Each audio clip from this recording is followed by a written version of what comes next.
and welcome. You are listening to episode 19 of the Beauty Business Podcast. Now, if you're new around here, then this is the show about the businessy side of the beauty industry. It's particularly designed for all you independent salons out there. I'm here to bring you the tips, the tools, the knowledge, and the advice to help get your beauty business, your salon, or your spa to where you want it to be.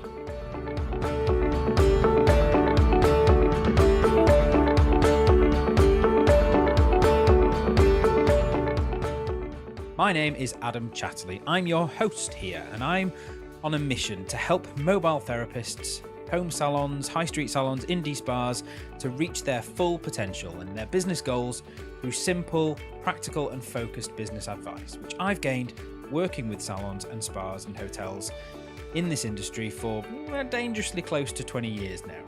I'm the salon business guy, and I really can't tell you how to do a better massage, better manicure or facial. I'm going to leave that to you and your skills.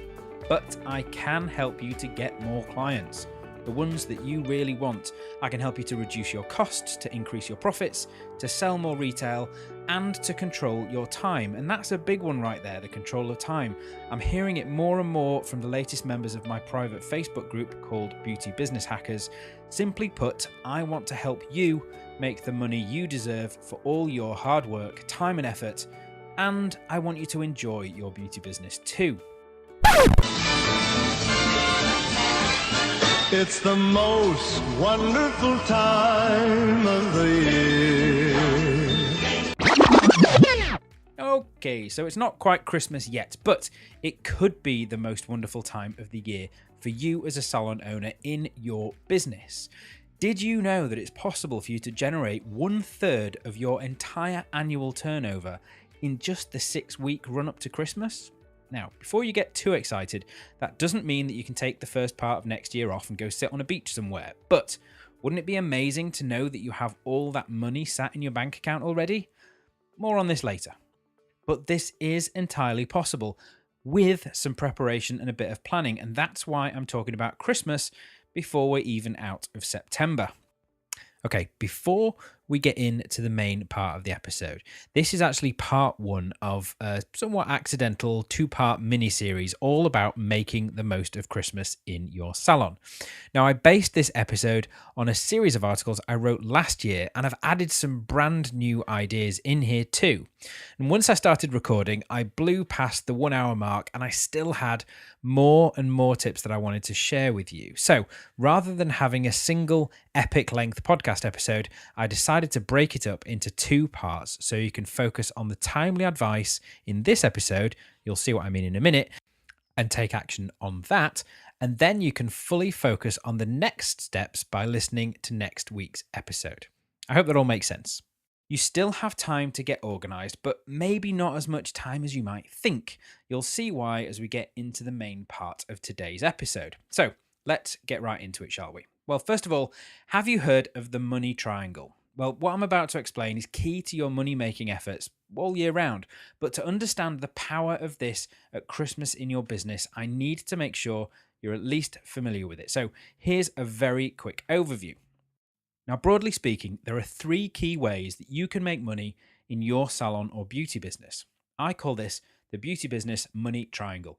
And while it's difficult to show you a picture on a podcast, imagine a triangle, and at each point you have either treatments and services, at another point retail products, and at the final point gift vouchers. But there is one thing that ties all these things together, and it's a force multiplier that allows you to exponentially grow the possibilities for each individual revenue source on its own and together, and it's the magic of marketing, or should I say effective marketing. So the beauty business money triangle actually looks like a triangle with 3 ways to make money on the points and marketing taking up the whole of the middle. If you want to see a picture of this, of exactly what I'm talking about, head to the show notes page for this episode, which you'll find at beautybusinesspodcast.com/episode 19. Doesn't really matter that you know what it looks like, but that's what I'm talking about here for a minute. Now, while you may not have seen it laid out like this before, this is not necessarily brand new information to you. But what I'm going to try to do in the rest of this episode is to give you the express framework to maximize all 3 revenue sources individually and together at Christmas. Then, using the power of marketing, I'm going to show you and I'm going to give you the keys to achieving your best Christmas ever and how to bank up to a third of your entire annual turnover in just November and December before Christmas. So, first up, I want to talk about retail products. Now, there's no better time of year to flex those retailing muscles quite like at Christmas time. According to the Office of National Statistics, the average consumer spends an additional £900 or about $1,100 in the run up to Christmas, both on presents for others, but also on little treats for themselves. It is party season after all. Now, your goal is to get your customer to spend as much of that additional money as possible in your business. Now, for me, and hopefully for you, the greatest thing about retail products is that there is almost no limit to how much you can sell.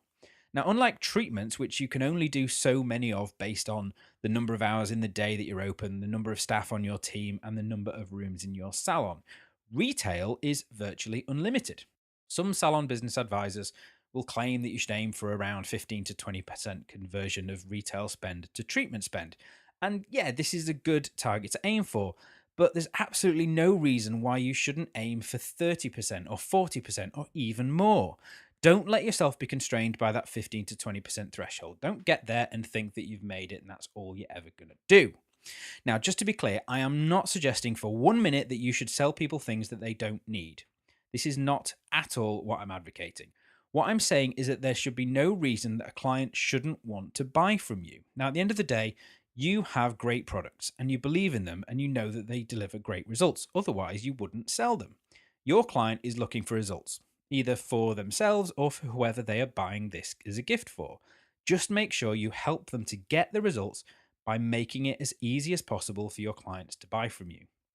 And this is really what I'm advocating here, not only at Christmas, but all year round when it comes to your retail products. Don't think in terms of selling, and I'm putting kind of air quotes up when I say that word. I mean that old-fashioned, somewhat sleazy form of selling that we associate with used car salesmen and dodgy stockbrokers. I mean today's version of selling in terms of simply identifying what your customer is looking for and then helping them to understand and how to achieve that using the products that you offer. Simples. Now, before we get any further into maximizing your Christmas retail sales, let me ask you one thing. Have you ordered your Christmas gifts from your product house or your supplier yet? I was at an event with Espar International in late October last year, and they told me that they'd already sold out, completely sold out of some of their Christmas product list. It wasn't even November, and they'd sold out of stuff. So if you haven't done so, then as soon as this episode finishes, get on the phone to your sales rep and get your Christmas products ordered. But don't go anywhere yet because I want to help you to order the right things. So just how do you know what to order? Well, the easiest way to know what you need to order at Christmas is to look at what you sold last Christmas. Now, you want to order enough now so that you don't run out, but not too much so that you're left with loads of product after Christmas that you struggle to sell. Do make sure that you challenge yourself and your team, though. Don't just order the same amount as last year. Do go for a bit of an increase. Now, if you've only recently started out in business and you don't have any sales figures for last year, then you're going to need to get some advice from your product house business manager or rep. Just bear in mind that they're going to want you to take as much as possible. It's their job. So make sure you're comfortable with what you are ordering. Be ambitious, but don't go crazy. Okay, so now you know that you need to get off this podcast and order your Christmas products. Let's talk a bit more about maximizing those retail sales. Now, along with your wonderful and exciting Christmas stock, you need to make sure that you've got plenty of stock of your best selling items as well. Now, it's not the right time to try and sell the more tricky, high-end, difficult to sell retail items or the latest biotech products. Unless people are buying them, of course, then go for it. Now is the time to get in plenty of what sells best and just sell lots of it. Don't try and reinvent the wheel here. Don't make things harder for yourself than they need to be. Now, this advice holds true whatever time of year it is. People are in a much more spend-friendly mood at this time of year. So the key to your success is to make it as easy as possible for them to spend money with you. If you don't have stock of something when they want to buy it at this time of year, people are just not going to wait for it to come into stock. They're simply going to go somewhere else or find it online and order it there. Now, I want to quickly talk about visual merchandising. So you've got your stock. Now, all we need to do is help it sell. Again, you need to make it as easy as possible. I'm going to say that over and over again. Get out of your own way. Don't make it difficult. Make it as easy as possible for anyone who comes into your salon to buy. Now, here are some of my favorite tips to help with this when it comes to visual merchandising. Now, remember, eye level is buy level. This is an old merchandising adage and it has stuck around for years because it's true. You need to put your key selling items at your customer's eye level. That way, it's the first thing they see when they look at your retail displays. The first thing they pick up and the easiest thing for them to buy. But remember, there's more than just one eye level, especially in a salon or spa.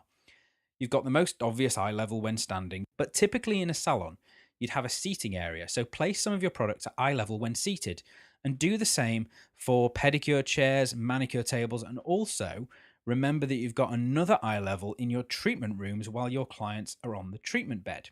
You may also have a relaxation area, so put a display in there too. Maximize your opportunities to sell and make sure that you've got a product display in all available areas. Now next, group items that go well together in your displays.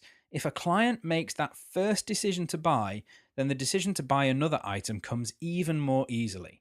If they pick up, for example, a cleanser, make sure that the toner and the moisturizer that go with it are right close by so they can easily buy all of them together, if that makes sense.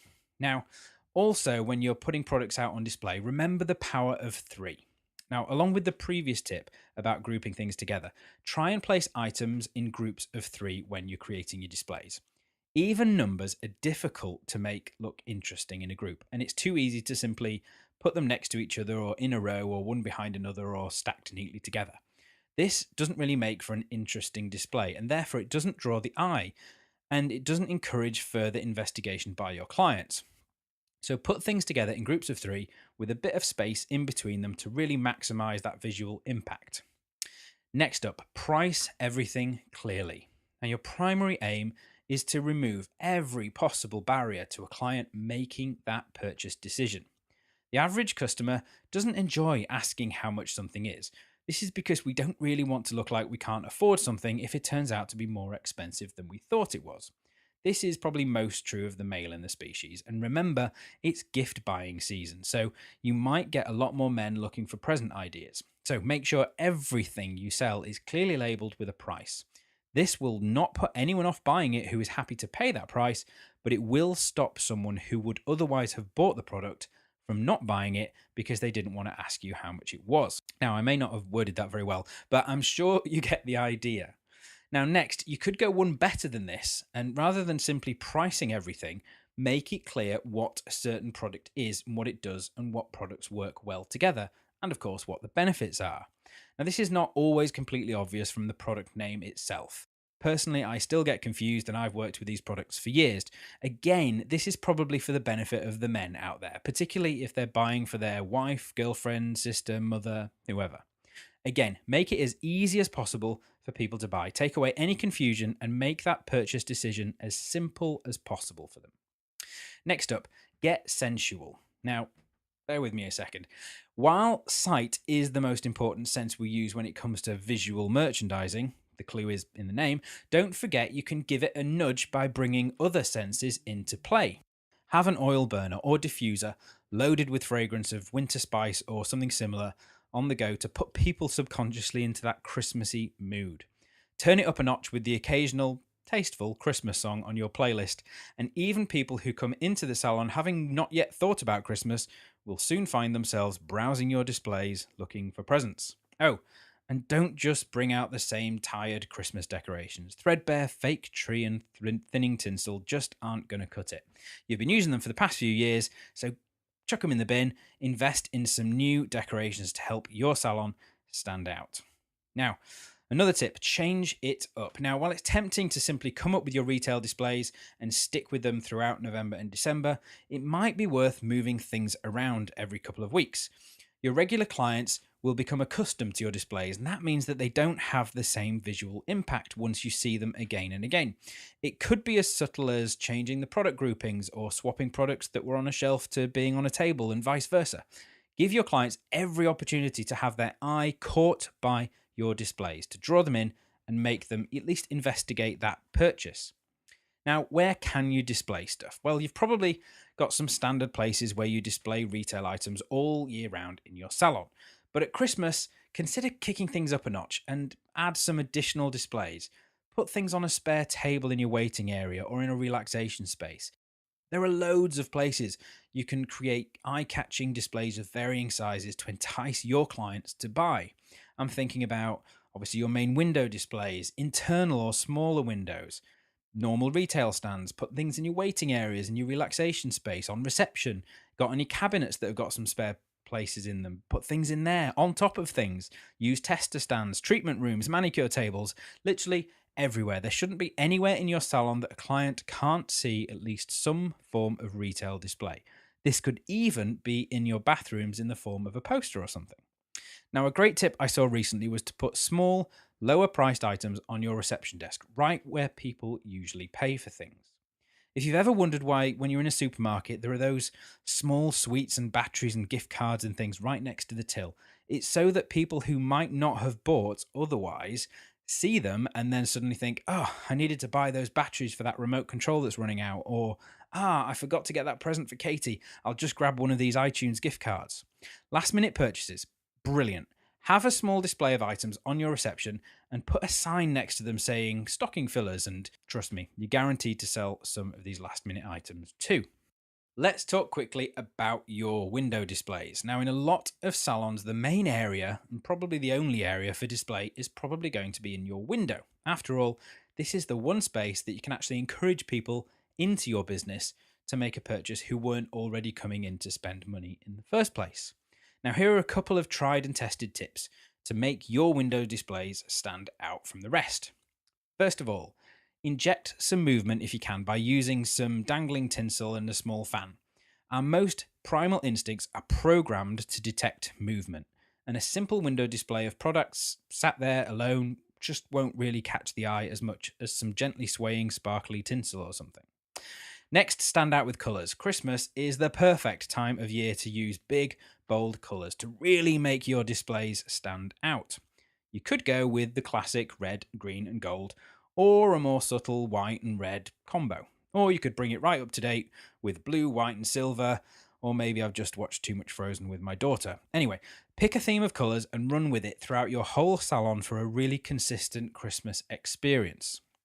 And you can also use height to inject a bit of variety into your window display. A boring line of products on a shelf just won't really cut it if you want to stand out. Place products of varying sizes at multiple heights in your window display. This is really easy to do at Christmas, simply by wrapping up empty boxes of various sizes and stacking them on top of each other to look like Christmas presents. Then simply put your products around them and on top of them to just give a bit of variety. Now, don't forget also that there are different types of passers-by when it comes to your window. Someone who walks right past your window, if you're lucky enough to be on a high street or a high footfall area, they'll easily see smaller items that you put in your window. But someone driving by, if you're on a road, or walking by on the far side of the street, will need much more larger items to catch their eye. So have smaller, interesting items to catch the interest of people who walk by, and larger items or signs or writing to catch the attention of drivers or passers-by on the other side of the street. Next, use some creative lighting to highlight particular products or just make your window display stand out.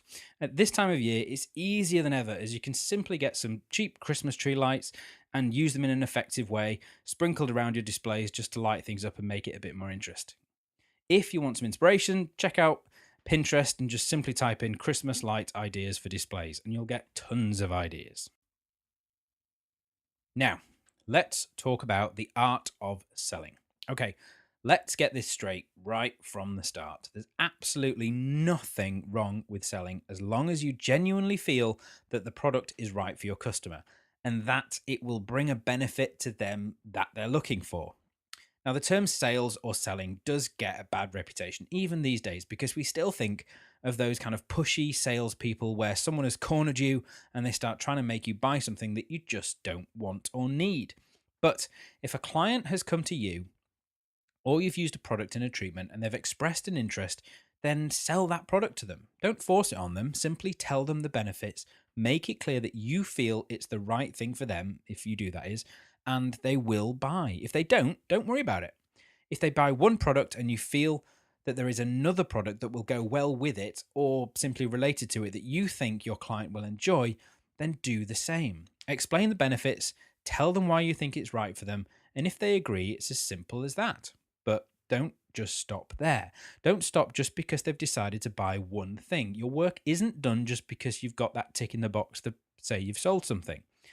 If you know that purchasing another product or even a whole range of products will help that client get the results that they've told you that they're looking for, explain this to them and help them to understand and buy those products. Now, I'm not for a second here saying that sales is easy. Sales does have this bad reputation, and most therapists feel a little uncomfortable performing the act of selling or retailing.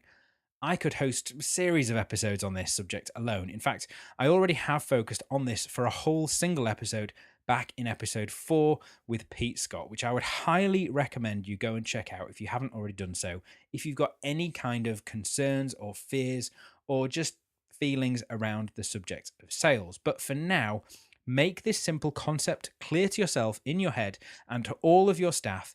Remind them and even remind yourself every day if you have to. Now, things that will help in this process and give you a better chance of successfully making more sales are the following. Okay, first up, listen more. Read books. Read any books on sales that are written in the last 15 years, and they'll all focus far more on listening to your clients than it will about a sales pitch, a pre-practiced sales pitch. Now, as beauty professionals and therapists, you're already expert listeners. So just turn this skill into understanding what a client wants and what they need and what they're looking for, and simply match the product to whatever it is that they're asking you. Now, next up, product knowledge. There's just no substitute for understanding a product and being able to speak about it with confidence.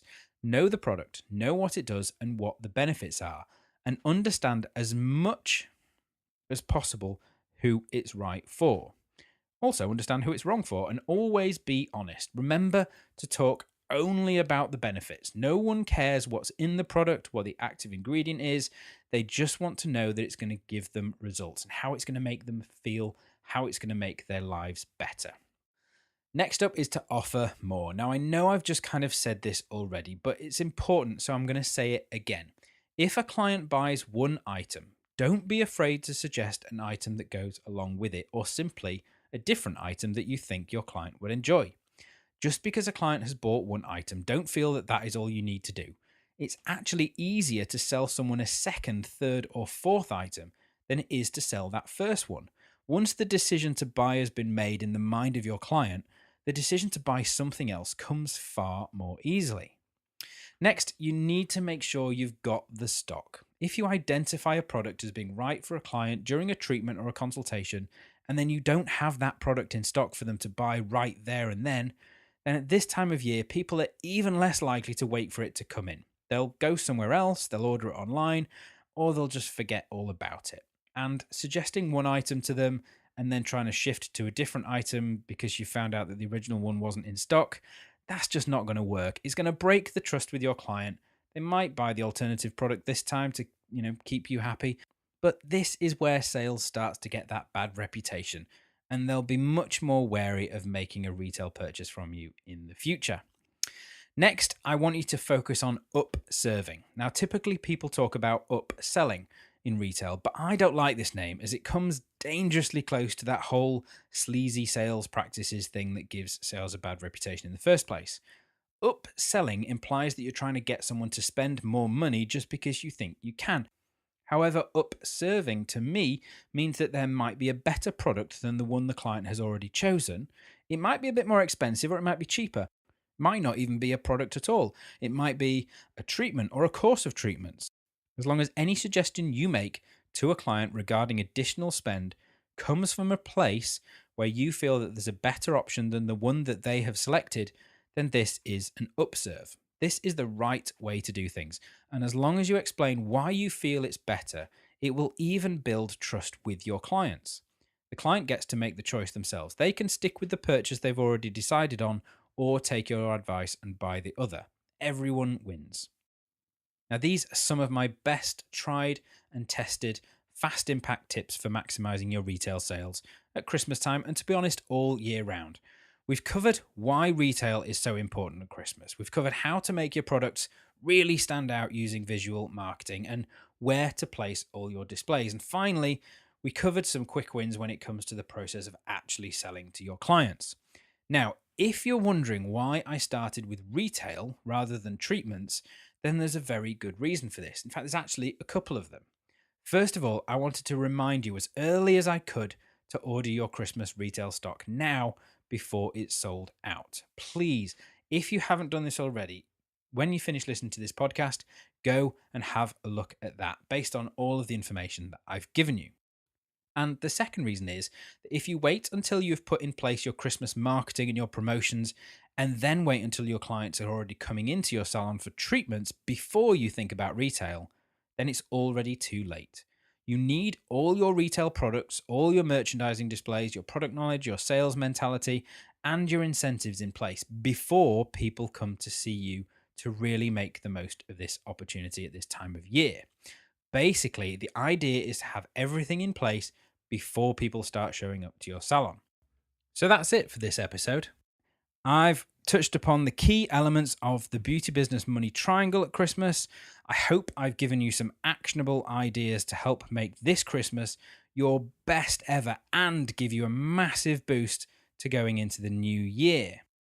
Now, remember, there's part 2 of this little mini series coming next week, where we'll talk about the other 2 parts of the money triangle and how they can help maximize your Christmas and give you that massive start on next year. So don't forget to tune in for that episode next week. My best advice is to subscribe to the podcast in whatever podcast application you're using, and that way you'll never miss an episode. Now, speaking of a massive boost for the new year, how would you like to follow up your best Christmas ever with your best year ever? Well, I'm joining forces with Phil Jackson from over at Build Your Salon to put on a live and in-person event, possibly 2 of them, in January here in the UK. We're going to be focusing on using goal setting to transform your business in 2018.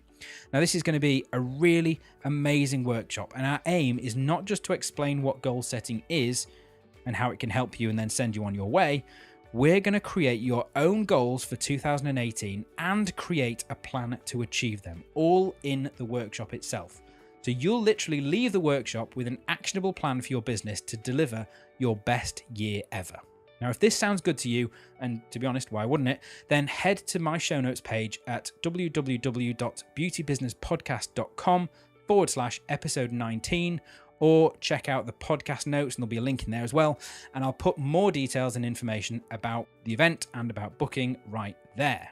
I truly hope you found some useful information in this episode.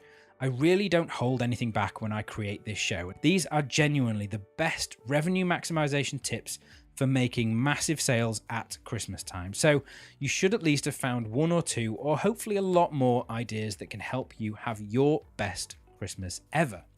Now, if you've heard something you like the sound of, something that's made you think, I like that idea, I'm going to use that, then can I ask you one simple favor?